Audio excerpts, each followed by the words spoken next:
Hi, what's happening? It's RTC, your favorite car gamer, and today we're checking out some new information about Project Cars 3.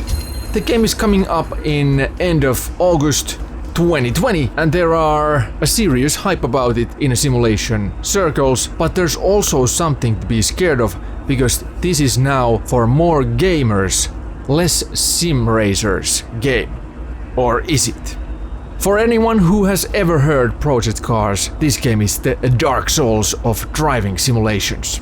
The learning curve is rather steep, but made more bearable and less frustrating with a raft of in-game assist alongside the first-time user experience feature.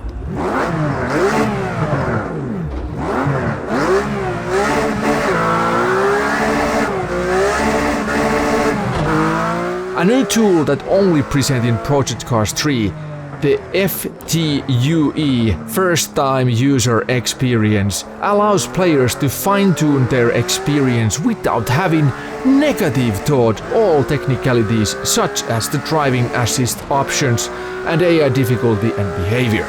This would undoubtedly be handy for the newcomers, especially for those with little to no knowledge of how driving sims work.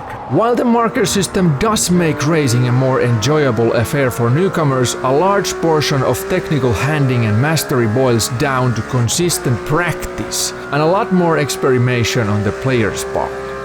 This is where the custom event mode comes into play, with the option to practice lap across the slate of maps bearing different corner angles, weather conditions and the like. Being on the track yields a newcomer marker system that replaced the old racing line feature. In place of painted line along the track, you'll see colored indication highlighted when to brake, turn or accelerate, while also labeling any apex or exit points. As a neophyte of the racing lifestyle, the extra guidance provided extremely useful, particularly in the moments leading up to sharp and tight corners. The entire driving experience wouldn't be as smooth if it weren't for the much improved controller mapping capabilities. A common issue with the past Project Cars title was the frustrating iffy gamepad controls that don't translate very well for driving sim experience, but it seems the folks over at Slightly Mad Studios have really looked into refining the controller handling system to allow for greater accessibility and gameplay ease for gamers. When hooked on gamepad, maneuvering on the tracks felt rather fluid, and turning at the corners appeared to correspond with displacement of each notch on the joystick. Like its predecessor, Project Cars 3 mainly builds a competitive driving culture around the career mode, except that it's been totally revamped this time around. In addition, winning races, players are required to progress through various race categories starting from the Class E car class and complete fixed set of objectives to earn XP and credits.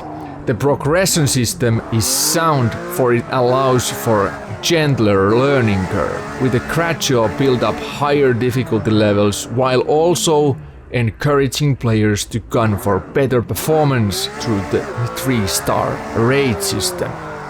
A hybrid between driving sim and arcade racer, Project Cars 3 turns a turn to attract more accessible community while retaining some of its signature elements for its core audience. Project Cars 3 will release on 28th of August 2020 on Xbox One, PlayStation 4 and PC. And then we're gonna get more in depth of everything about Project Cars 3. But for now, see you in the next episode. Have a great day. Bye bye.